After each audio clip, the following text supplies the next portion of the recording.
Hi అండి. మొన్న మసాలా వడ వేశాను కదా! చాలామంది రెసిపీ పెట్టమని అడిగారు. ఇంకా అల్లం చట్నీ కూడా అడిగారు. అల్లం చట్నీ అయితే వీడియో తీయలేదు కానీ, మసాలా వడ అయితే ఫుల్‌గా ఎక్స్‌ప్లెయిన్ చేస్తూ చెప్తాను. అల్లం చట్నీ ఇంకొకసారి చూపిస్తాను.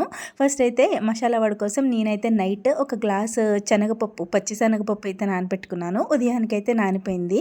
ఇంకా 2 సార్లు కడిగేసుకొని, చక్కగా మిక్సీ జార్‌లో వేసేసుకొని 4, 5 పచ్చిమిర్చి, చిన్న అల్లం ముక్క, 4 వెల్లుల్లి రెబ్బలు, అలాగే ఉంటే కొత్తిమీర వేసుకొని మిక్సీ పట్టేసుకోండి. కొంచెం బరగ్గానే పెట్టుకోండి, బాగా మెత్తగా వద్దు. ఇంకా ఉల్లిపాయలని సన్నగా చీరికల్లాగా కోసుకోవాలి. పచ్చిమిర్చిని కూడా చిన్న ముక్కలుగా కట్ చేసి పెట్టుకోండి. నములుతున్నప్పుడు మధ్య మధ్యలో కారంగా తగులుతూ బావుంటుంది. అంతేనండి. మనం ఆడిపెట్టుకున్న మిశ్రమంలో ఉల్లిపాయ, పచ్చిమిర్చి, ఒక గుప్పెడు కరివేపాకు, అలాగే కొంచెం జీలకర్ర, రుచికి సరిపడా ఉప్పు వేసుకొని మొత్తం కలిసేలాగా కలిపేసుకొని వడల్లాగా చేసేసుకొని ఎర్రగా ఏగే వరకు ఉంచి తీసేసుకోవడమే. అల్లం పచ్చడితో కాంబినేషన్ అద్దరిపోతుంది. ట్రై చేయండి. అలాగే ప్లీజ్ వీడియోని లైక్ చేయండి. బాయ్.